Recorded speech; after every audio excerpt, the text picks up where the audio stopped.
அமெரிக்காவில் 2005 என்ன சொல்கிறாங்கன்னா, அந்த ஸ்டார்பக்ஸ் காபி நிறுவனம் அதனுடைய வருமானத்தை விட கொக்கைன் விற்பனை வந்து அதிகம் அப்படின்னு சொல்லக்கூடிய அளவுக்கு ரொம்ப அதிகமாக விற்பனை ஆகுது. அப்படியே தான் அது வந்து நம்ம இந்தியாவுக்குள்ளே வர்றதை பார்க்க முடியுது. கோகோ இலையிலிருந்து தான் இந்த கொக்கைன் போதை மருந்தும் தயாரிக்கிறாங்க. 1 கிலோ தங்கம் வந்து இன்றைக்கி 22 கேரட் அப்படிங்கிறது வந்து நியர்லி வந்து ஒரு 90 லட்ச ரூபா அந்த மாதிரி வரும். 24னா அது ஒரு 95 லட்ச ரூபா அப்படி வரும். 1 கோடி ரூபாய்க்குள்ளே தான் வரும்னு. ஆனால் 1 கிலோ கொக்கைன் அப்படிங்கிறது 12 கோடி ரூபா. இதில் நம்ம கவனிக்க வேண்டிய விஷயம் என்னென்னா, ஏதோ கொக்கைனை வந்து 2 நடிகர்கள் வந்து பயன்படுத்தி மாட்டிக்கிட்டாங்க அப்படிங்கிறத நம்ம பரபரப்பாக பேசுகிறோம். இதற்கு பின்னாடி இருக்கக்கூடிய அரசியல் என்ன, இதற்கு பின்னாடி இருக்கக்கூடிய பொருளாதாரம் என்னங்கிறது தான் நம்ம முக்கியமாக கவனிக்கணும். சொல்ல போனால் ஹெராயின் போதைப் பொருள் அது வந்து பார்த்தீங்கன்னா பெரிய லெவலில் இருக்குது. இப்போ அது பிடிபடுறது வந்து வெறும் 5% தான். இந்த போதை மருந்துகள் பிடிபடுறதே 5% தான். இப்போ 95% தப்பிச்சு கொண்டு இருக்கிறாங்க இன்னும்.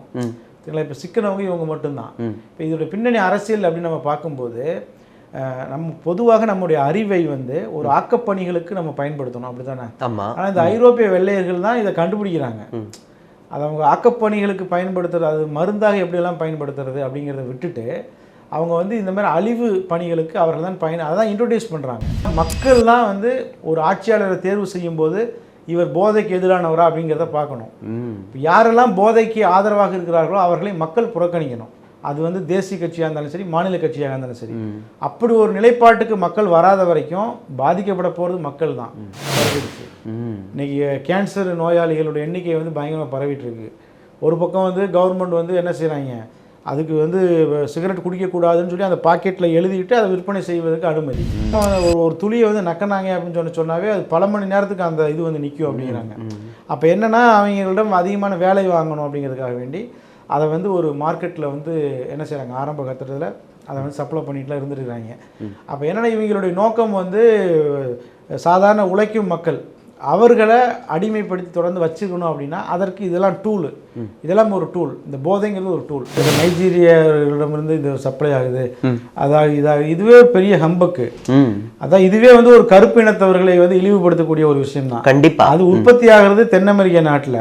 அதை வந்து ப்ராசஸ் பண்ணி அதற்கான அறிவியல் தொழில்நுட்ப உதவிகள் செஞ்சு அதை எல்லாம் பக்காவாக பண்ணது எல்லாமே ஐரோப்பிய வெள்ளையர்கள். இவங்க வந்து இடையில வந்து வாங்கி விற்கிறவங்களா இருப்பாங்க கூலிக்கு.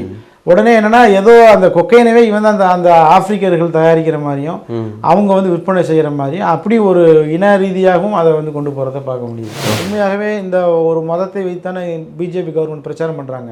இந்த தமிழ்நாட்டை விட்டுருங்க, இந்தியா முழுக்க மதுவிலக்கு கொண்டு வாங்களே, இந்தியா முழுக்க மதுவிலக்கு கொண்டு வாங்க. இந்த அரபு நாடுகளில் மாதிரி போதை மருந்து பயன்படுத்தினா உடனே தூக்கு தண்டனை கொடுங்க, போதை மருந்து விற்றா உடனே தூக்கு தண்டனை கொடுங்க, சட்டத்தை மாற்றுங்க. நீங்கள் சொல்கிற அந்த மக்கள் தானே பாதிக்கப்படுறாங்க, நீங்கள் சொல்கிற அந்த மதத்தை சேர்ந்த மக்கள் தானே அதிகமாக பாதிக்கப்படுறாங்க. நிச்சயமா அப்பயே அது மட்டும் செய்ய மாட்டேங்கிறீங்க. கல் கடையை திறந்தால் மட்டும் விவசாயிகள் வாழ்ந்துருவாங்கன்னு சொல்கிறதுலாம் என்னது? இப்போ விவசாயிகள் வாழ்வாங்க, வாங்கி குடிக்கிறவன்லாம் அவன் குடும்பம் வந்து வீணாக போனால் பிரச்சனை இல்லையா? எனவே வந்து பாருங்கள், மாற்றுன்னு சொல்லக்கூடியவர் அவர் அப்படி தான் இருக்கிறாரு. இப்போ விஜய்க்கு வாக்களிக்கலான்னா அவர் வந்து இதை விட அதிகமான டாஸ்மார்க் தரப்பார் போல தெரியுது. அப்போ எல்லாருமே அப்படி தான் இருக்கிறாங்க. எல்லாத்துக்குமே தெரியும், கல்லில் போதை மாத்திரை போட்டால் தான் இன்னும் போதை வரும். பல நேரங்களில் நம்ம கல் குடிச்சு காட்டை விற்று கல் குடிச்சோன்னு கேள்விப்பட்டோம். எதுக்குன்னா, கல் போதை வராது, குடிக்க தான் கொஞ்சம் கொஞ்சமாக வரும்னு சொல்லுவாங்க, கேள்விப்பட்டிருக்கேன். அப்போ குடிச்சு என்ன செய்வாங்க, பானையாக குடிச்சிருவாங்க. அப்போ அதுவுமே ஒரு பேரழிவு தான். இப்போ இந்த கொக்கைன் மட்டும் கிடையாது, இந்த மாதிரி கல் அனைத்து வகையான போதை மருந்துகளுமே தடை செய்யப்படணும். சிகரெட்டு, பீடி, இன்றைக்கி கான்ஸ் எல்லாமே இன்றைக்கி ஓப்பனாக இருக்குது. அரசாங்கத்துக்கு வருமானம் வரணும் அப்படின்னா அரசாங்கம் நிறைய தொழில்களை செய்யணும்.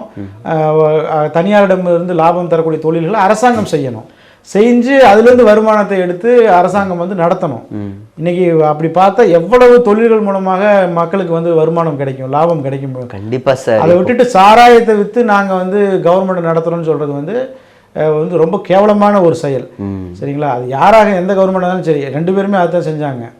Q7 நேயர்களுக்கு வணக்கம். நான் ஆர்ஜே பரணி. அதாவது கோலிவுட்டில் நடிகர் ஸ்ரீகாந்த், கிருஷ்ணா இது மாதிரி திரைப்பிரபலங்கள் தடை செய்யப்பட்ட போதை வஸ்துக்களை பயன்படுத்தி இப்போ கைது செய்யப்பட்டு சிறையில் அடைக்கப்பட்டிருக்கிறாங்க. இன்னும் அது சம்மந்தப்பட்ட யாரெல்லாம் இருக்காங்க அப்படிங்கிறத காவல்துறையினர் ரொம்ப தீவிரமாக விசாரணை நடத்துகிறாங்க அப்படிங்கிற மாதிரி ஒரு பேச்சு அடிபட்டுக்கிட்டு இருக்கு.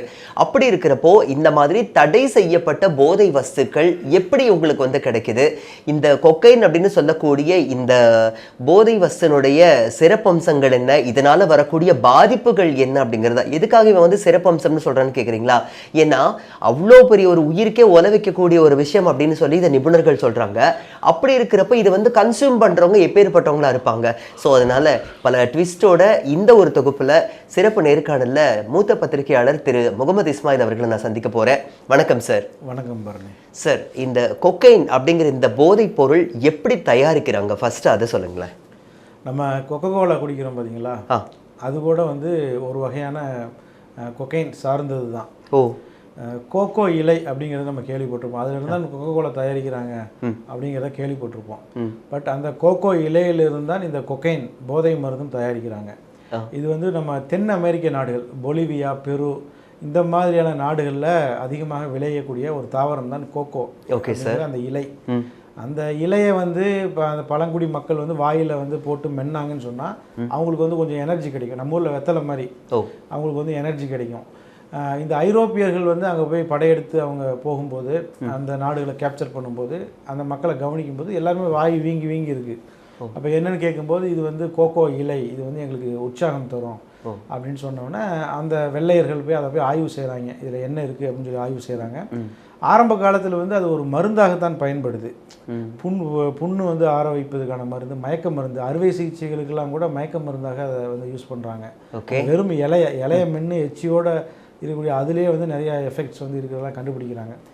அதற்கு பிறகுதான் வந்து அதை வந்து தொடர்ந்து அடுத்தடுத்த கட்டங்களுக்கு ஆராய்ச்சி போகும்போது ஜெர்மனியை சேர்ந்த ஆராய்ச்சியாளர்கள், இப்படி பல அறிவியல் அறிஞர்கள் அதை வந்து ஆராய்ச்சி பண்ணுறாங்க. அந்த இலையை ஆராய்ச்சி பண்ணும்போது தான் அதில் வந்து ஒரு பெரிய ஒரு விஷயம் இருக்குது அப்படிங்கிறத கண்டுபிடிக்கிறாங்க. அதுதான் இந்த கொக்கைன். அதோட இறுதி வடிவம் தான் இந்த கொக்கைன். நிறைய அது மருத்துவ பயன்பாடுகளுக்கெல்லாம் நிறைய பயன்படுது. கடைசியாக வந்து முழுக்க முழுக்க ஒரு போதை பொருளாக அது வந்து மாறக்கூடிய அந்த வடிவம் தான் கொக்கைன். Okay sir. பவுடர் மாதிரி நம்ம வெள்ளையாக வந்து பார்க்குறோம். இதை வந்து பல கட்ட அந்த ப்ராசஸிங்க்கு பிறகு தான் அதை வந்து தயாரிக்க முடியும். அதுக்கான அந்த சயின்ஸ் இருக்குது, அந்த வேதியியல் தெரிஞ்சவங்க தான் அதை செய்ய முடியும். ஆரம்பத்தில் அதை ஆராய்ச்சிலாம் பண்ணி அதெல்லாம் கண்டுபிடிச்சிட்டாங்க. கண்டுபிடிச்சதுக்கு பிறகு தான் பார்த்தீங்கன்னா அதோடைய மார்க்கெட்டு வந்து உலகம் முழுக்க பயங்கரமாக பரவுது. அதை இப்போ காடுகளில் தயாரிக்கிறாங்க. அதை வந்து அமெரிக்காவில் ஃபஸ்ட்டு கடத்தி அமெரிக்காவில் வந்து விற்பனை செய்ய ஆரம்பிக்கிறாங்க. ஐரோப்பிய நாடுகளில் வந்து அதை விற்பனை செய்ய ஆரம்பிக்கிறாங்க. அங்கே வந்து அதை பயன்படுத்துபவர்களுடைய எண்ணிக்கை தொடர்ந்து அதிகரித்து அது வந்து ஒரு கட்டத்தில் வந்து பயங்கரமாக பூம் ஆகுது. அமெரிக்காவில் 2005 என்ன சொல்கிறாங்கன்னா, அந்த ஸ்டார்பக்ஸ் காப்பி நிறுவனம் அதனுடைய வருமானத்தை விட கொக்கைன் விற்பனை வந்து அதிகம் அப்படின்னு சொல்லக்கூடிய அளவுக்கு ரொம்ப அதிகமாக விற்பனை ஆகுது. அப்படியே தான் அது வந்து நம்ம இந்தியாவுக்குள்ளே வர்றதை பார்க்க முடியுது. இந்த கொக்கைனை வந்து அமெரிக்கர்கள் வந்து வழக்கம் போல் இதில் நம்ம கவனிக்க வேண்டிய விஷயம் என்னென்னா, ஏதோ கொக்கைனை வந்து 2 நடிகர்கள் வந்து பயன்படுத்தி மாட்டிக்கிட்டாங்க அப்படிங்கிறத நம்ம பரபரப்பாக பேசுகிறோம். இதற்கு பின்னாடி இருக்கக்கூடிய அரசியல் என்ன, இதற்கு பின்னாடி இருக்கக்கூடிய பொருளாதாரம் என்னங்கிறது தான் நம்ம முக்கியமாக கவனிக்கணும். கண்டிப்பாக 2 நடிகர்கள் சிக்கினதுனால நம்ம அதை பேசுகிறோம். பட் எவ்வளவு பேர் அந்த வந்து தினமும் பயன்படுத்தி கொண்டிருக்கிறார்கள் நடிகர்கள் அல்லாதவங்க. கண்டிப்பா. ஏன்னா இது தெரிஞ்சு 2 பேர் தான், தெரியாம எத்தனை 2 பேர் எத்தனை 2000 பேர் இருக்காங்க அப்படிங்கிறது கவனிக்க வேண்டியிருக்கு. ஒரு கணக்கெடுப்பு என்னன்னா, மணிப்பூர் மாநிலத்தில் வந்து இந்த பாப்பி கல்டிவேஷன், அதாவது சொல்ல போனால் ஹெராயின் போதைப் பொருள், அது வந்து பார்த்தீங்கன்னா பெரிய லெவலில் இருக்குது. இப்போ அது பிடிபடுறது வந்து வெறும் 5% தான். இந்த போதை மருந்துகள் பிடிபடுறதே 5% தான். இப்போ 95% தப்பிச்சு கொண்டு இருக்கிறாங்க இன்னும். சரிங்களா? இப்போ சிக்கனவங்க இவங்க மட்டும்தான். இப்போ இதோட பின்னணி அரசியல் அப்படின்னு நம்ம பார்க்கும்போது, நம்ம பொதுவாக நம்முடைய அறிவை வந்து ஒரு ஆக்கப்பணிகளுக்கு நம்ம பயன்படுத்தணும், அப்படி தானே? ஆனால் இந்த ஐரோப்பிய வெள்ளையர்கள் தான் இதை கண்டுபிடிக்கிறாங்க. அதை அவங்க ஆக்கப்பணிகளுக்கு பயன்படுத்துறது, அது மருந்தாக எப்படியெல்லாம் பயன்படுத்துறது அப்படிங்கிறத விட்டுட்டு அவங்க வந்து இந்த மாதிரி அழிவு பணிகளுக்கு அவர்கள் தான் அதான் இன்ட்ரோடியூஸ் பண்ணுறாங்க. எப்படி நம்ம கொக்கைன் கையில் எப்படி பவுடர் எப்படி வரும், எப்படி ஒரு சும்மா வந்துடுமா? அது வந்து இலைய கஞ்சா இலை மாதிரி இலை கிடையாது. அதை பலகட்ட ப்ராசஸிங் பண்ணி தான் வருது. அதான் சொல்கிறாங்க என்னென்னா, 1 கிலோ வந்து 1 கிலோ தங்கம் வந்து இன்றைக்கி 22 கேரட் அப்படிங்கிறது வந்து நியர்லி வந்து ஒரு 90 லட்ச ரூபா அந்த மாதிரி வரும். 24னா அது ஒரு 95 லட்ச ரூபா அப்படி வரும். 1 கோடி ரூபாய்க்குள்ளே தான் வரும்னு கண்டிப்பாக. ஆனால் 1 கிலோ கொக்கைன் அப்படிங்கிறது 12 கோடி ரூபா. அப்போ அது வந்து எவ்வளோ தூரம் ப்ராசஸ் ஆகி எவ்வளோ தூரம் வந்து அவங்க வந்து அதோடைய வேல்யூ இருக்குது அப்படிங்கிறத பாருங்கள். அப்போ அவ்வளோ தூரம் வந்து காஸ்ட்லியான ஒரு பொருள் வந்து அங்கே தயாரிக்கப்பட்டு உலகம் முழுக்க சப்ளை செய்யப்படுது அப்படின்னா, நம்ம நினைக்கிற மாதிரி இந்த சாதாரணமான இந்த நம்ம நடிகர்களோடு அது முடிஞ்சிடல. மிகப்பெரிய ஒரு நெட்வொர்க் அது. இப்போ குஜராத்தில் வந்து முந்த்ரா துறைமுகம் அப்படிங்கிற இடத்துல ஒரு 500 கோடி ரூபாய் மதிப்பிலான கொக்கைனை வந்து பறிமுதல் பண்ணுறாங்க சில ஆண்டுகளுக்கு முன்பு.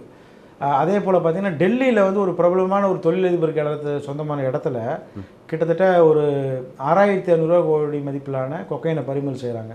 டெல்லியில் மட்டுமே வந்து கடந்த சில ஆண்டுகளில் 2 ஆண்டுகளில் மட்டும் 9000 கோடி ரூபாய் மதிப்பிலான கொக்கைனை பறிமுதல் செஞ்சுருக்கிறாங்க டெல்லியில் மட்டும். இதே போல் ஒவ்வொரு மாநிலத்துக்கும் நம்ம எடுத்தோம் அப்படின்னு சொன்னால் அது பல 1000 கோடி ரூபாய். இது வந்து கொக்கைன் மட்டும். இது இல்லாமல் நான் சொன்ன மாதிரி மணிப்பூர் மாநிலத்தில் இந்த பிரச்சனை வந்ததுலாம் நமக்கு தெரியும். ஆமாம். பட் அங்கே வந்து நமக்கு தெரியாத ஒரு பிரச்சனை வந்து அங்கே மணிப்பூரில் இருக்குது. என்னது சார்? இந்த மலைப்பகுதி ஹில் ஸ்டேஷன் அப்படிங்கிறாங்க. இங்கே தான் பழங்குடியினர் வாழ்கிறாங்க. இப்போ இவங்களுக்கும் அங்கே உள்ள மெய்த்திகளுக்கும் தான் சண்டை. இந்த மெய்த்திகள் வாழக்கூடிய பகுதிகளிலும் சரி, அதே போல் இந்த குக்கி பழங்குடிகள் இவர்கள் பகுதியிலும் சரி மிக பயங்கரமான அளவில் இந்த ஹெராயின் அப்படிங்கிற அந்த பிஸ்னஸ் வந்து நடந்து கொண்டு இருப்பதாக நம்ம செய்திகளில் படிக்கிறோம். அதாவது கோல்டன் ட்ரையாங்கிள் அப்படிங்கிறாங்க. மியான்மரு, லாவோஸ், சைனாவில் கொஞ்சம் இடம், அதே போல் வந்து நம்ம இந்தியாவில் உள்ள இது நம்ம மணிப்பூர், இதெல்லாம் சேர்த்து அந்த மேப்பில் பார்த்தீங்கன்னா கோல்டன் ட்ரையாங்கிள் அப்படிங்கிறாங்க. ஓகே. இந்த கோல்டன் ட்ரையாங்கிளில் தான் ஹெராயின் வந்து அதிகமாக கல்டிவேஷன் செய்யப்படுது, உற்பத்தி செய்யப்படுது. உற்பத்தி செய்யப்பட்டு அதற்கு பிறகு ப்ராசஸிங் பண்ணி விற்கிறாங்க. இது வந்து நான் சொன்ன மாதிரியான சைனாவில் ஒரு பார்ட் நடந்துகிட்ருக்கு, மியான்மரில் பெரும்பகுதிகள் நடந்துகிட்ருக்குது, அதே போல் வந்து லாவோஸுங்கிற அந்த நாட்டில் வந்து நடந்துகிட்ருக்கு. இந்த பக்கம் நம்ம மணிப்பூரில் அது பயங்கரமாக நடக்குது. ஓகே. அது எந்த அளவுக்கு அப்படின்னு சொன்னால் ஆச்சரியமாக இருக்குது. மணிப்பூரினுடைய பொருளாதாரம் 40,000 கோடி ரூபாய் அப்படின்னு சொன்னால் 40,000 கோடி ரூபாய் மணிப்பூரின் மாநிலத்துடைய பொருளாதாரம். ஆனால் இந்த ஹெராயினுடைய விற்பனை அப்படிங்கிறது வந்து அப்ராக்சிமேட்டாக சொல்கிறாங்க கிட்டத்தட்ட 70,000 கோடி ரூபாய் அப்படிங்கிறாங்க.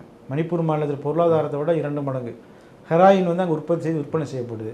அப்போ நம்ம என்ன பார்க்குறோம் அப்படின்னு சொல்லி சொன்னால், முதல்ல வந்து இந்த அறிவியல் அறிஞர்கள், மேலை நாடுகளை சேர்ந்தவர்கள், இவர்கள் தங்களுக்கு எந்த விதமான சமூக பொறுப்பும் இல்லாமல் புதிய போதை மருந்துகளை தயாரிக்கிறது, புதுதாக மக்கள்கிட்ட வந்து அதை அறிமுகப்படுத்தி அதை சந்தைப்படுத்துறது, அவங்களுக்கு எந்த விதமான சமூக பொறுப்பும் இல்லாமல் இதை வந்து அவங்க தொடர்ந்து செய்கிறாங்க. சாராயங்கள் எத்தனை வகை சாராயம் வந்துருச்சு. இதெல்லாம் யார் நம்மளை மாதிரி பாமரர்கள் வந்து வாங்கி அருந்தி அவங்க வீணாக போவாங்களே தவிர அதை வைத்து சம்பாதிக்கிறது யார்?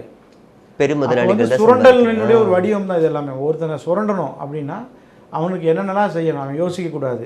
அவன் வந்து சாராயத்தை குடிக்கணும், வேலை செய்யணும். அமெரிக்காவில் வந்து இந்த கொக்கைனே வந்து பார்த்தீங்கன்னா கருப்பு தொழிலாளர்கள் இருக்காங்கல்ல, அவர்கள் மத்தியில் தான் இது விற்பனை செய்யப்பட்டிருக்குது.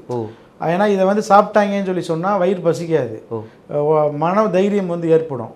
கிட்டத்தட்ட ஒரு கிராமம் ஒரு துளியை வந்து நக்கினாங்க அப்படின்னு சொன்னாவே அது பல மணி நேரத்துக்கு அந்த இது வந்து நிற்கும் அப்படிங்கிறாங்க. அப்போ என்னென்னா அவங்களிடம் அதிகமான வேலை வாங்கணும் அப்படிங்கிறதுக்காக வேண்டி அதை வந்து ஒரு மார்க்கெட்டில் வந்து என்ன செய்கிறாங்க, ஆரம்ப கட்டத்தில் அதை வந்து சப்ளை பண்ணிட்டுலாம் இருந்துருக்காங்க. அப்போ என்னென்னா இவங்களுடைய நோக்கம் வந்து சாதாரண உழைக்கும் மக்கள் அவர்களை அடிமைப்படுத்தி தொடர்ந்து வச்சுக்கணும் அப்படின்னா அதற்கு இதெல்லாம் இதெல்லாம் ஒரு டூல். இந்த போதைங்கிறது ஒரு டூல். ஒரு பக்கம் சாராயம் பெருக்கெடுத்து ஓடிட்டு இருக்குது. நம்ம தமிழ்நாட்டில் டாஸ்மார்க் சாராயம் வந்து பெருக்கெடுத்து ஓடிக்கொண்டிருக்குது. அது இருக்கிறதுனால தானே சார் கவர்மெண்ட்டே ஓடிக்கிட்டு இருக்கு. அதாவது நம்ம இந்தியாவில் 16 கோடி பேர் சாராயம் குடிக்கிறாங்களாம். நம்ம இந்தியாவில் 140 கோடி மக்களில் 16,000 கோடி பேர் சாராயம் குடிக்கிறாங்க. அதில் 5% பேர் வந்து அடிமைகள், சாராயத்துக்கு அடிமைகள், மதுப்பிரியர்கள் சொல்லணும் சார். ஆமாம், கஞ்சா குடிக்கிறவர்கள் 3 கோடி பேர் இருக்கிறாங்க இந்தியாவில். பிற போதை வஸ்துக்கள் ஈடுபடுபவர்கள் கிட்டத்தட்ட ஒரு 2 கோடி பேர். அப்போ என்னென்னா இதெல்லாம் கம்மி, எனக்கு தெரிஞ்சு இதெல்லாம் ரொம்ப குறைவு அவங்க சொல்கிற கணக்கெடுக்கலாம். அப்போ என்னென்னா இந்த நாடவே வந்து நாசமாக்கிட்டாங்க. போதைப் பொருட்களை திறந்து விட்டு ஒரு பக்கம் சாராயம், இன்னொரு பக்கம் கஞ்சாவெல்லாம் சொல்லவே தேவையில்லை, இன்னொரு பக்கம் வந்து இந்த மாதிரி ஹெராயின், இது மாதிரி கொக்கைன் அப்படின்னு சொல்லி மக்களின் மிகப்பெரிய ஒரு போரையே வந்து இந்த போதை வஸ்துக்கள் இதில் பத்தாக்குறைக்கு சீமான் அவர்கள் நல்லா பேசுதுன்னு பார்த்தா அவர் கல் இறக்கணுங்கிறாரு. கல் இறக்கணும்னு சொல்லிட்டு இருக்கிறாரு. இப்போ கல் கேட்டால் இந்த சாராயம் இல்லையா, அது இல்லையா, இது இல்லையா, இது என்ன லாஜிக்? இது கல்லும் வந்து அது தவறு. கல்லும் ஒரு போதை மருந்து தான். இப்போ கல் மரத்துலேருந்து வருது அப்படிங்கிறதுனால இப்போ இதுவும் கொக்கைன் கூட செடி தான். கொக்கைன்கிறது ஒரு செடி தான், கஞ்சாங்கிறது செடி தான். அப்போ செடியாக வர்றதுனால அது இயற்கை மருந்துன்னு நான் சொல்ல முடியாத. அதே போல் தான் கல் அப்படிங்கிறதும் ஒரு போதை மருந்து தான், அது ஒரு போதை தான். இப்போ சாராய கம்பெனியாவது வந்து ஒரு கம்பெனி இருக்கும், அந்த கம்பெனியில் வந்து பல கட்ட இன்ஸ்பெக்ஷன் ஆராய்ச்சி பண்ணி அவன் அந்த சாராயத்தை வெளியில் வர்றான், பாட்டிலில் கொண்டு வந்து டிஸ்ட்ரிபியூட் பண்ணி விற்கிறாங்க. ஒரு ப்ராப்பர் சேனல் இருக்குது, சரிங்களா? ப்ராப்பர் சேனலுக்கு அவன் சாராயத்தை குடிச்சு அவன் சாக மாட்டான், கொஞ்சம் கொஞ்சமாக தான் சாகும். ஸ்லோ பாய்சன் தான், ஒரேடியாக சாக மாட்டான். கள்ளச்சாராயம் குடிச்சா ஒரேடியாக செத்துருவான். இப்போ கல் அப்படிங்கிறது என்னென்னா உங்களுக்கு வந்து அது எத்தனை மரங்கள் இருக்குது தமிழ்நாட்டில்? எத்தனை இடங்கள்ல இறக்குவாங்க, யார் போய் அதை இன்ஸ்பெக்ஷன் பண்ணுவா? ஒரு ஊரில் 10 இடத்துல கல் இறக்குவாங்க, சரிங்களா? எந்த டைமில் கல் இறக்குறாங்க, யார் கல் இறக்குறா, இதெல்லாம் கவர்மெண்ட் கண்காணிச்சுட்டு இருக்க முடியுமா? அந்த கல்லில் வந்து என்ன செய்வாங்க, இதே போல் போதை மாத்திரைகளை போடுவாங்க. எல்லாத்துக்குமே தெரியும், கல்லில் போதை மாத்திரை போட்டால் தான் இன்னும் போதை வரும். பல நேரங்களில் நம்ம கல் குடிச்சு காட்டை விற்று கல் குடிச்சோன்னு கேள்விப்பட்டோம். அது எதுக்குன்னா கல் போதை வராது, குடிக்க குடிக்க தான் கொஞ்சம் கொஞ்சமாக வரும்னு சொல்லி சொல்லுவாங்க. கேள்விப்பட்டிருக்கேன். அப்போ குடிச்சு என்ன செய்வாங்க, பானையாக குடிச்சிருவாங்க. அப்போ அதுவுமே ஒரு பேரழிவு தான். இப்போ இந்த கொக்கைன் மட்டும் கிடையாது, இந்த மாதிரி கல், அனைத்து வகையான போதை மருந்துகளுமே தடை செய்யப்படணும். சிகரெட்டு, பீடி, இன்னைக்கு கான்ஸ் எல்லாமே இன்றைக்கு ஓப்பனாக இருக்குது. பேருக்கு தான் தடை இருக்குதே தவிர எல்லாமே ஓப்பனாக இருக்குது. அப்போ இது வந்து என்னென்னா, மக்கள் வந்து இந்த செய்தியை இப்படி தான் அணுகணும். அதாவது நடிகர் 2 பேர் சிக்கிட்டாங்க, அதை நோக்கி அது என்ன அவர் வச்சிருந்தாரா வைக்கலையா என்ன ஏது அப்படி அந்த ஆங்கிளில் போகக்கூடாது. ஒட்டுமொத்தமாக போதைக்கு எதிரான ஒரு விழிப்புணர்வாக ஒரு விழிப்புணர்வு பிரச்சாரத்தை மக்கள் முன்னெடுப்பதற்கான ஒரு டைம் தான் இது அப்படின்னு நான் பார்க்குறேன். ஓகே சார், அப்போ இந்த கொக்கைன் அப்படிங்கிறது இப்போ நம்ம ஒரு பேசும் பொருளாக முதல்ல இதை தான் நம்ம எடுத்திருக்கோம். இதனால் வரக்கூடிய பக்க விளைவுகள், சைடு எஃபெக்ட்னு என்ன சார்? ஏன்னா மற்ற போதை வஸ்துக்களை விட இது ரொம்ப எக்ஸ்ட்ரீம் லெவலில் போதை கொடுக்கும், ஒரு ராஜ போதை அப்படிங்கிற மாதிரி எல்லாம் அதை கன்சியூம் பண்ணுறவங்க சொன்னவோ நிபுணர்கள் சொல்லவோ நம்ம கேட்டிருக்கோம். அப்போ இதில் இருக்கக்கூடிய ஆபத்துகள் என்னென்ன? அதாவது நம்ம கொக்கைனில் ஆபத்து, மற்ற போதைப் பொருட்கள் ஆபத்து இல்லைன்னா நம்ம சொல்ல முடியாது. எல்லா போதைப் பொருட்களுமே உடலுக்கு ஆபத்து தான் கண்டிப்பாக, சரிங்களா? இதுவுமே வந்து சாதாரண பாமரர்கள் வாங்கி கிலோ கணக்கில் கன்சியூம் பண்ண முடியாது. ஒரு கிலோ 12 கோடி ரூபான்னு சொல்லும்போது அது வந்து ஒரு துளி தான் வந்து என்ன செய்வாங்க, யூஸ் பண்ணுவாங்க. எவ்வளோ பெரிய பணக்காரனாக இருந்தாலும் அதுக்காக கிலோ கணக்கில் சாப்பிட முடியாது, புரியுதுங்களா? இது வந்து அந்த குறிப்பிட்ட லிமிட்டுக்கு மேலே எடுத்தால் ஸ்பாட் அவுட்டு, கார்டியாக் அரெஸ்ட் வரும் அப்படின்னு சொல்கிறாங்க. இந்த மாதிரி பல பிரச்சனைகள் வரும், அவன் ஸ்பாட் அவுட் ஆயிடுவான். அதனால் அவன் அதிகமாக எடுக்கக்கூடாதுன்னு சொல்லி நம்ம அறிவுரை சொல்கிறத விட அவன் அதிகமாக எடுத்துட்டு அவன் வந்து போய் சேர்றதான் நல்லது. சரி, பூமிக்கு பாரமாக எதுக்கு இருப்பானே, பூமிக்கு எதுக்கு பாரமாக இருக்கணும். அதனால் அவன் எவ்வளோ வேணாலும் எடுக்கட்டும். அதனால் நம்ம பார்க்க வேண்டியது என்னென்னா, இந்த போதை மருந்து மட்டும் இல்லை, அனைத்து குட்கா வந்து இன்றைக்கி பயங்கரமாக பரவிடுச்சு. இன்றைக்கி கேன்சர் நோயாளிகளோட எண்ணிக்கை வந்து பயங்கரமாக பரவிட்டு இருக்கு. ஒரு பக்கம் வந்து கவர்மெண்ட் வந்து என்ன செய்கிறாங்க, அதுக்கு வந்து சிகரெட் குடிக்கக்கூடாதுன்னு சொல்லி அந்த பாக்கெட்டில் எழுதிட்டு அதை விற்பனை செய்வதற்கு அனுமதி. இது விற்பனை செய்யக்கூடிய கம்பெனிகள்லாம் யார்? வெளிநாட்டு கம்பெனிகள், வெளிநாட்டு முதலீடுகள். அப்போ இது எல்லாமே தடை செய்யப்படணும். அப்போ ஆட்சியாளர்களுக்கு மக்கள் மீது உண்மையாகவே அக்கறை இருக்குது அப்படின்னா, இன்றைக்கி பிஜேபி கவர்மெண்ட் சொல்கிறாங்கல்ல, மதத்தை வைத்து சொல்கிறாங்கல்ல, அதிகமாக பாதிக்கப்படுறது யார்? இந்த போதை மருந்துனால. சாராயத்தை இந்தியா முழுக்க நீங்கள் உண்மையாகவே இந்த ஒரு மதத்தை வைத்தானே பிஜேபி கவர்மெண்ட் பிரச்சாரம் பண்ணுறாங்க. இந்த தமிழ்நாட்டை விட்டுருங்க, இந்தியா முழுக்க மதுவிலை கொண்டு வாங்களே, இந்தியா முழுக்க மதுவிலை கொண்டு வாங்க. இந்த அரபு நாடுகளில் மாதிரி போதை மருந்து பயன்படுத்தினா உடனே தூக்கு தண்டனை கொடுங்க, போதை மருந்து விற்றா உடனே தூக்கு தண்டனை கொடுங்க, சட்டத்தை மாற்றுங்க. நீங்கள் சொல்கிற அந்த மக்கள் தானே பாதிக்கப்படுறாங்க, நீங்கள் சொல்கிற அந்த மதத்தை சேர்ந்த மக்கள் தானே அதிகமாக பாதிக்கப்படுறாங்க. நிச்சயமா நிச்சயமா. அப்பயும் அது மட்டும் செய்ய மாட்டேங்கிறீங்க. உத்தரப்பிரதேசத்தில் சாராய விற்பனை மூலமாக அமோகமான வருமானம் கவர்மெண்ட்டுக்கு. அப்போ என்னென்னா, அரசனை வழி குடிமக்கள் அவ்வழி, அரசாங்கம் சரி செய்யப்படணும். ஓகே சார், இப்போது எத்தனையோ விதமான இந்த போதை தரக்கூடிய வஸ்துக்கள் வந்து தடை செய்யப்பட்டிருக்குன்னு சொல்கிறாங்க, ஆனால் திருட்டுத்தனமாக அதை விற்கிறாங்க. அப்போது இது வந்து அதிகாரிகள் கண்காணிப்புங்கிறது அந்த இடத்துக்கு இல்லாமல் போடுதா அப்படிங்கிறது அப்பட்டமாக தெரியுது. அப்போது அரசாங்கம் வந்து சொல்லிருச்சு, ஒரு சட்டம் பிறப்பிச்சிருக்கு, அப்போது கண்காணிக்காமல் இருக்கக்கூடிய அதிகாரிகளை நம்ம என்ன பண்ணலாம்? அதிகாரிகள் என்னங்க பண்ணுவாங்க? அரசாங்கம் தான் வந்து யார் ஆட்சியாளர்களோ அந்த ஆட்சியாளர் தான் இதை சரி செய்ய முடியும், அதிகாரிகளால் ஒன்றுமே செய்ய முடியாது. அப்போ அரசாங்கம் அதிகாரிகளுக்கு அதிதீவிரமாக இது வந்து சோதனை நடத்தி நீங்கள் பறிமுதல் செய்யணும், கடுமையான ஒரு சிறை தண்டனை, வேற ஏதாவது தண்டனை கொடுத்தாங்க அப்படின்னா நல்லா இருக்கும் இல்லையா? அப்போ அதுக்கே வந்து எந்த ஒரு அரசாங்கமும் அதிகாரிகளை வந்து ஏவி விட மாட்டேங்குது, உத்தரவு பிறப்பிக்க மாட்டேங்குது. மணிப்பூர் மாநிலத்தில் ஒரு எஸ்பியை வந்து போலீஸ் ஒரு காவல்துறையினுடைய சூப்பரண்டு, பெண் சூப்பரண்டை வந்து போலீஸ் வந்து அரெஸ்ட் பண்ணுறாங்க. எதற்காக அப்படின்னு சொல்லி சொன்னால், அவர் வந்து இந்த போதை மருந்து விஷயத்தில் அவருக்கு தொடர்பு இருக்குன்னு சொல்லி. ஓகே. ஆனால் அவர் என்ன தெரியுமா சொல்கிறாரு, என்னைய வந்து ஏன் அரெஸ்ட் பண்ணியிருக்கிறாங்கன்னா, இந்த மாநிலத்தினுடைய முதலமைச்சர் அவருடைய ஒய்ஃபு, அவங்க ஒய்ஃபுக்கு போதை மருந்து கும்பலோட தொடர்பு இருக்குது, அதனால் நாங்கள் வந்து அந்த குரூப்பை சேர்ந்தவர்களை நான் அரெஸ்ட் பண்ண போகும்போது இவங்க வந்து என்னை அரெஸ்ட் பண்ணிட்டாங்கிறாங்க. அப்போ எங்கே வரைக்கும் போகுது பாருங்கள் லிங்க்கு, இந்த போதை மருந்துடைய லிங்க் வந்து எங்கே போகுது?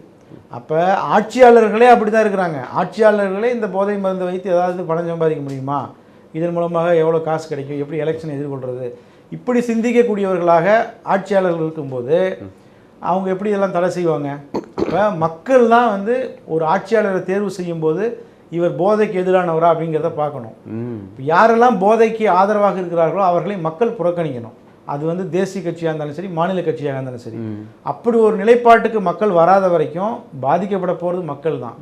தேர்தல் வந்துச்சுன்னா காசு வாங்கிட்டு ஓட்டு போடுறாங்கல்ல, அந்த காசு எப்படி வருது?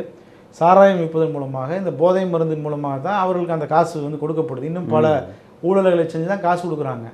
அப்போ மக்கள் தான் மக்கள் விழிப்புணர்வு அடைஞ்சால் தான் மக்கள்லேருந்து தான் ஒருத்தன் தலைவனாக வர முடியும். தலைவர் மட்டும் வானத்தை வந்து எப்படி குதிப்பார்? அப்போ தேசிய அளவிலும் சரி, மாநில அளவிலும் சரி, எல்லா கட்சிகளுமே இவர்கள் எல்லோருமே இந்த சிஸ்டத்தை வந்து ஆதரிப்பவர்கள் தான். இந்த போதை மருந்தின் மூலமாக எப்படி லாபம் சம்பாதிப்பது நினைப்பவர்கள் தான். அப்போ யாரெல்லாம் உண்மையாகவே மக்கள் மீது அக்கறை கொண்டிருக்கிறார்களோ அவர்கள் இந்த பிரச்சாரத்தை முன்னெடுக்கணும், தீவிரப்படுத்தணும், மக்கள்கிட்ட விழிப்புணர்வு ஏற்படுத்தணும், இது மாதிரி அரசியல்வாதிகளை புறக்கணிக்கணும். இதுதான் இதுக்கு தீர்வாக இருக்க முடியும்.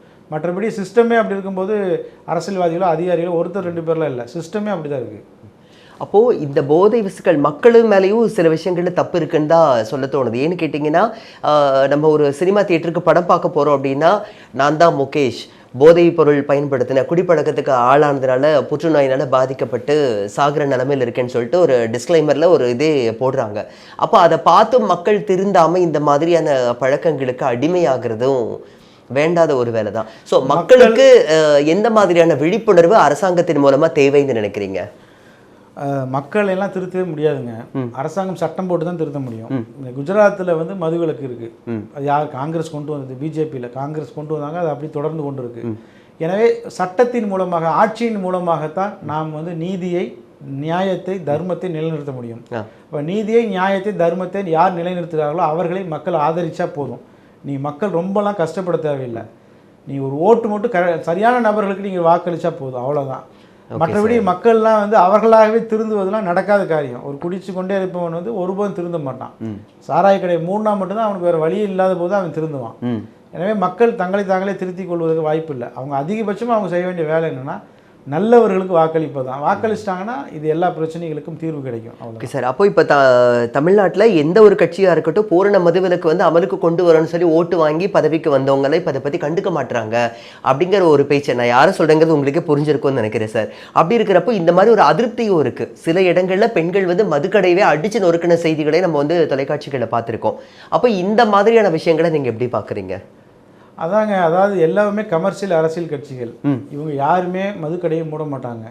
இப்போ நம்ம மாற்றுன்னு யாரை சொல்கிறோம்? அதாவது சீமான் அவர்களை சொல்கிறோம். அவர் என்னன்னா கல்லுக்கடையை திறக்கணுங்க. அவர் அப்படி கேட்டா அவர் என்ன சொல்றாரு? விவசாயிகள் வந்து வாழ வேண்டாமா அப்படின்னு சொல்லிட்டு விவசாயம்ங்கிற ஒரு விஷயத்தை வச்சுட்டு அவர் அரசியல் செத்தா போயிட்டாங்க, வாழ்ந்து கொண்டு தான் இருக்கிறாங்க. கல் கடையை திறந்தா மட்டும் விவசாயிகள் வாழ்ந்துருவாங்கன்னு சொல்றதெல்லாம் என்னது? இப்போ விவசாயிகள் வாழ்வாங்க, வாங்கி குடிக்கிறவன்லாம் அவன் குடும்பம் வந்து வீணா போனா பிரச்சனை இல்லையா?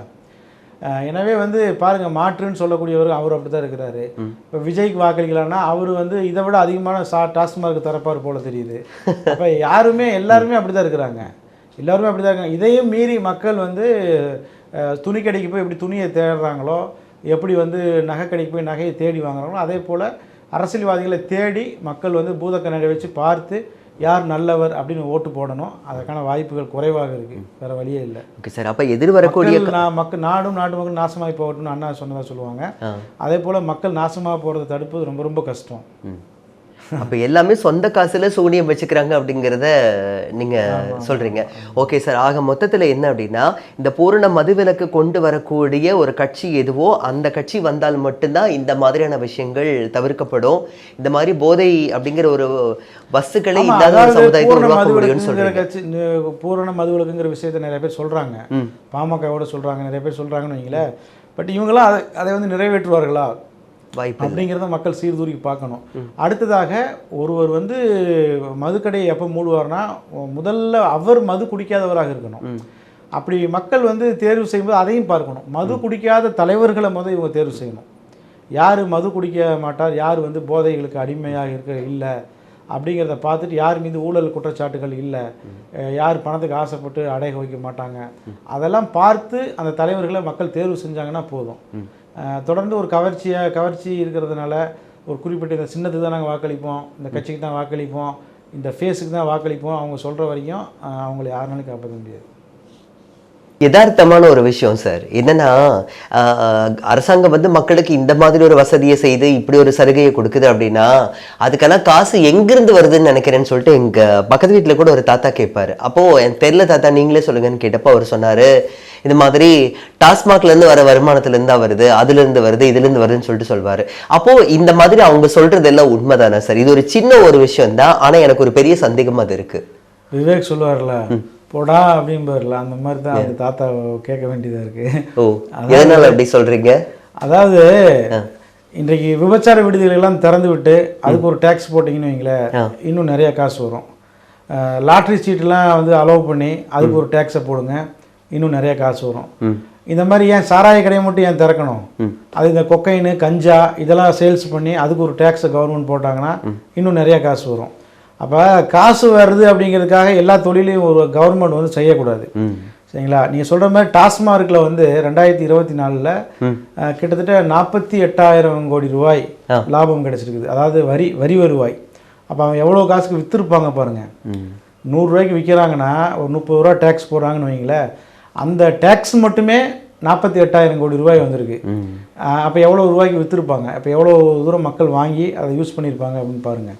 அதனால் கவர்மெண்ட் வருமானத்தை இன்க்ரீஸ் பண்ணுறதுக்கு வந்து என்ன செய்யணும்னா, ப்ரைவேட்டு தனி முதலாளிகள், பெரும் பணக்காரர்கள், இன்றைக்கி ரிலையன்ஸு அவங்க இவங்க எவனோ இருக்கிறான் வந்து சம்பாதிச்சு, தனி நபர் காசு வச்சுருக்கிறான். தனி நபர் அம்பானி 5,000 கோடி ரூபா செலவு பண்ணி கல்யாணம் பண்ணுறாரு மகனுக்கு. அவருடைய சொத்து மதிப்பு வந்து பார்த்தீங்கன்னா கடந்த 10 வருஷத்தில் வந்து ராக்கெட் வேகத்தில் ஏறிடுச்சு. கிட்டத்தட்ட 400 பில்லியன் 300 பில்லியன் அமெரிக்கன் டாலர்ஸ் காசு வச்சுருக்கிறாரு. அதே போல் அதானி எங்கேயோ போயிட்டாரு. அப்போ ஒரு குறிப்பிட்ட 1-2 பணக்காரர்கள் வந்து எல்லா பணத்தையும் வச்சு கொண்டிருப்பதில் என்ன பிரயோஜனம் இருக்குது? அப்போ அரசாங்கத்துக்கு வருமானம் வரணும் அப்படின்னா அரசாங்கம் நிறைய தொழில்களை செய்யணும். தனியாரிடமிருந்து லாபம் தரக்கூடிய தொழில்களை அரசாங்கம் செய்யணும். செஞ்சு அதுலேருந்து வருமானத்தை எடுத்து அரசாங்கம் வந்து நடத்தணும். இன்னைக்கு அப்படி பார்த்தா எவ்வளவு தொழில்கள் மூலமாக மக்களுக்கு வந்து வருமானம் கிடைக்கும், லாபம் கிடைக்கும். கண்டிப்பாக சார். அதை விட்டுட்டு சாராயத்தை விற்று நாங்கள் வந்து கவர்மெண்ட் நடத்துகிறோம்னு சொல்கிறது வந்து ரொம்ப கேவலமான ஒரு செயல். சரிங்களா? அது யாராக எந்த கவர்மெண்ட் இருந்தாலும் சரி, 2 பேருமே அதுதான் செஞ்சாங்க. ரொம்ப கேவலமான ஒரு விஷயம் சாராயத்தை விற்று இந்த கவர்மெண்ட்டை நடத்துறது. சாராயத்தை மட்டும் விற்கல சார், சில இடத்துல அரசாங்கத்தினுடைய பங்குகள் லாபம் கொழிக்கக்கூடிய தொழில்களையும் அந்த தொழில் நிறுவனங்களையும் வந்து தனியாருக்கு தார வார்த்திருக்காங்க அப்படிங்கிறத நம்ம நாட்டில் தான் பார்க்க முடியும். ஒட்டுமொத்தமாக நம்ம தமிழ்நாடும் சரி இந்தியாவும் சரி, ஒட்டுமொத்தமாக ஏழை எளிய மக்கள் உழைக்கிறதுல வந்து நம்ம 50% வரியாக தான் கொடுக்குறோம். ஒன்றுமே இல்லை சார், ஏதோ ஒரு வகையில் வரியாக எப்படியோ கொடுக்குறோம். சரிங்களா? கொடுத்துட்டு நம்ம வந்து என்னென்னா, இந்த பணக்காரர்கள் அதிகாரத்தில் இருப்பவர்கள் அவங்க வந்து சுகமாக வாழ்கிறதுக்காக நம்ம வந்து வேலை செஞ்சிட்ருக்குறோம். நம்மகிட்டருந்து வரிகள் மூலமாக அவங்க வந்து பணத்தை வந்து அடிச்சுட்டு அவங்க போயிட்டுருக்குறாங்க. சிம்பிளாக சொல்ல போனால் சார், ஏர் இந்தியா அப்படிங்கிறது அந்த ஒரு ஃப்ளைட் கம்பெனி பார்த்தீங்கன்னா அரசாங்கம் இந்திய அரசுக்கு சொந்தமானதாக இருந்தது. லாஸ்ட்டில் ஓடிக்கிட்டு இருக்குன்னு சொல்லிட்டு அது வந்து தனியாருக்கு தார பார்த்தாங்க. கடைசியில் பார்த்தா பல லட்சம் கோடிகள் வந்து வருமானத்தை சம்பாதிச்சிருக்கு அப்படின்னு சொல்லிட்டு கேள்விப்பட முடிஞ்சுது. அப்போது தனியார் ஆக்கப்பட்ட உடனே ஒரு தனியார் கைக்கு போன உடனே லாபம் கொழிக்குது அப்படின்னா அப்ப நிர்வாக திறமை வந்து அந்த அரசாங்கத்து மாதிரி இல்லைங்கிறதா காமிக்குதோன்னு எனக்கு தோணுது. இப்ப நம்ம இந்த எடுத்துக்கிற டாபிக் இது சம்பந்தமே இல்லை அப்படின்னாலும் கூட அப்போ எத்தனையோ அரசாங்கத்தில் இருக்கக்கூடிய நிறுவனங்கள்ல லாபம் தரக்கூடிய தொழில்கள் இருக்கு. ஆனா அதை திறம்பட உங்களுக்கு வழி நடத்த தெரியலையோ அப்படிங்கிற மாதிரி தான் தோணுது. அதுதாங்க, அரசாங்கத்திட்ட இருந்தால் உங்களுக்கு என்ன லாபம்? தனியாருக்கு அதை விற்றீங்கன்னு சொன்னால் அவங்க ஒரு கமிஷன் கொடுப்பாங்க. அந்த கமிஷன் இருந்தால் தான் நீங்கள் எலெக்ஷனை சந்திக்க முடியும். அந்த கமிஷனை வச்சு தான் நீங்கள் ஓட்டுக்கு பணம் கொடுக்க முடியும். அந்த கமிஷனை வச்சு தான் நீங்கள் எதிர்கட்சிகளை வந்து விலைக்கு வாங்க முடியும். எதிர்கட்சி எம்எல்ஏக்கள் எம்பிக்கள் ஜெயிச்சவங்களை விலைக்கு வாங்க முடியும். அப்போ அந்த சிஸ்டம் அப்படி தான் இருக்குது. சரிங்களா? அதனால் மக்கள் மீது கவலைப்படக்கூடிய ஆட்சியாளர்கள்லாம் நம்ம பார்க்குறது ரொம்ப கஷ்டமாக இருக்குது. ஓகே சார், இப்போது நிறைவாம்சமாக ஒரு கேள்வி. இப்போ நான் ஏற்கனவே சொன்ன மாதிரி இந்த கொக்கைன் அப்படிங்கிறது வெளிநாடுகள்லேருந்து உலக நாடுகள் முழுக்க எங்கெங்கே ஏதோ ஒரு கேங் மூலமாக சப்ளை செய்யப்படுதுங்கிற மாதிரி நானும் படிச்சிருக்கேன். இப்போ தொலைக்காட்சி செய்திகளில் கூட நான் கேட்டேன். அப்படி இருக்கிறப்போ இந்த மாதிரியான விஷயத்தையும் நம்ம கவனிக்கணும். அதாவது நைஜீரிய கொள்ளையர்கள் நைஜீரியாவிடமிருந்து இது சப்ளை ஆகுது, அதாவது இதுவே பெரிய ஹம்பக்கு. அதான் இதுவே வந்து ஒரு கருப்பு இனத்தவர்களை வந்து இழிவுபடுத்தக்கூடிய ஒரு விஷயம் தான். கண்டிப்பா அது உற்பத்தி ஆகிறது தென் அமெரிக்க நாட்டில். அதை வந்து ப்ராசஸ் பண்ணி அதற்கான அறிவியல் தொழில்நுட்ப உதவிகள் செஞ்சு அதை எல்லாம் பக்காவா பண்ணது எல்லாமே ஐரோப்பிய வெள்ளையர்கள். இவங்க வந்து இடையில வந்து வாங்கி விற்கிறவங்களா இருப்பாங்க கூலிக்கு. உடனே என்னன்னா ஏதோ அந்த கொக்கைனவே இவன் தான் அந்த ஆப்பிரிக்கர்கள் தயாரிக்கிற மாதிரியும் அவங்க வந்து விற்பனை செய்கிற மாதிரியும் அப்படி ஒரு இன ரீதியாகவும் அதை வந்து கொண்டு போகிறத பார்க்க முடியுது. Okay sir. அப்போ இந்த மாதிரி இப்போ உலக நாடுகள் எங்க எப்படியோ இருந்துட்டு போட்டோம், நமக்கு அது தேவை கிடையாது. நம்ம நாட்டை பொறுத்த வரைக்கும் இந்த மாதிரியான தடை செய்யப்பட்ட போதை வஸ்துக்கள் இல்லாம புழக்கத்துல இல்லாம இருக்கணும்னா பாதுகாப்புங்கிற விஷயத்துல எங்கெல்லாம் இன்னும் கண்காணிக்கப்பட்டால் இந்த மாதிரியான பொருட்கள் மக்கள் பயன்பாட்டுக்கு வராம இருக்கும்னு நினைக்கிறீங்க? அதான் மக்கள் வந்து கொஞ்சம் விழிப்புணர்வோடு இருக்கணும். இப்போ யாரெல்லாம் போதை பழக்கத்துக்கு அடிமையாகாமல் இருக்கிறாங்களோ அவங்களாம் இன்னும் விழிப்புணர்வோடு இருக்கணும். தப்பி தவறி கூட போதை பழக்கத்தின் பக்கம் போயிடக்கூடாது. அதே போல் அப்படி இருப்பவர்கள் வந்து இந்த போதை பழக்கத்தை வந்து எப்படியெல்லாம் தடுக்க முடியும், இந்த டாஸ்மாக் கடையை மூடுவதற்கு நம்மளால் என்ன செய்ய முடியும், அல்லது வந்து இந்த மது பழக்கத்துக்கு அடிமையானவர்களை வந்து மாற்றுவதற்கு என்ன வழி, அப்படி யாராவது செய்யறாங்களா, அப்படி ஏதாவது அமைப்புகள் செஞ்சு கொண்டிருக்கிறார்களா, அவங்களுக்கு எப்படி சப்போர்ட் பண்ணுறது, இப்படி தான் நம்ம வந்து யோசித்து தான் செய்ய முடியும். தேர்தல் வரும்போது அதே போல் நல்ல அரசியல்வாதிகளை தேர்ந்தெடுக்கணும். இதை தவிர்த்து விட்டு வேறு என்ன செய்ய முடியும், வேறு எதுவும் செய்ய முடியாது. நிச்சயமா சார், நம்ம பொறுத்து இருந்து தான் பார்க்க முடியும். ரொம்ப நன்றி சார். இவ்வளோ நேரமா யதார்த்தமான பல கேள்விகளுக்கும் இங்க இருக்கக்கூடிய நிறை குறைகள் பத்தியும் நான் இதுல கேட்க வேண்டிய ஒரு தருணம் இருந்ததுனால நானும் கேட்டுட்டேன். உங்களுடைய பதில்களுக்கு மனமார்ந்த நன்றிகள் சார். நன்றி நண்பர்களே. இவ்வளோ நேரம் பார்த்தீங்கன்னா இந்த கொக்கைன் அப்படிங்கிற ஒரு விஷயத்த பேச போகி இங்கே எந்தெந்த மாதிரியான விஷயங்கள்ல எல்லாம் இது பயன்பாட்டுக்கு வருது, அரசாங்கத்தில் எந்தெந்த மாதிரியான விஷயங்கள் எல்லாம் இது ஒரு பெரிய ஒரு டிராபேக் இருக்கு அப்படிங்கிறத பற்றியும் கூட இன்னைக்கு நம்ம பேசுறதுக்கு ஒரு வாய்ப்பு அமைஞ்சுது. ஸோ இப்பேற்பட்ட ஒரு வாய்ப்பு கிடைச்சதுக்கு எனக்கும் ஒரு பக்கம் சந்தோஷம்னு சொல்றதா இல்லை ஒரு ஆறுதல் அப்படின்னு சொல்றதான்னு சத்தியமா எனக்கு தெரியல. இதே மாதிரி இன்னும் பல பிரயோஜனமான சில விஷயங்களோட அடுத்த ஒரு நேர்காணலில் உங்களை சந்திக்க வர ஆர்ஜே பரணி. அதுவரை வணக்கங்கள்.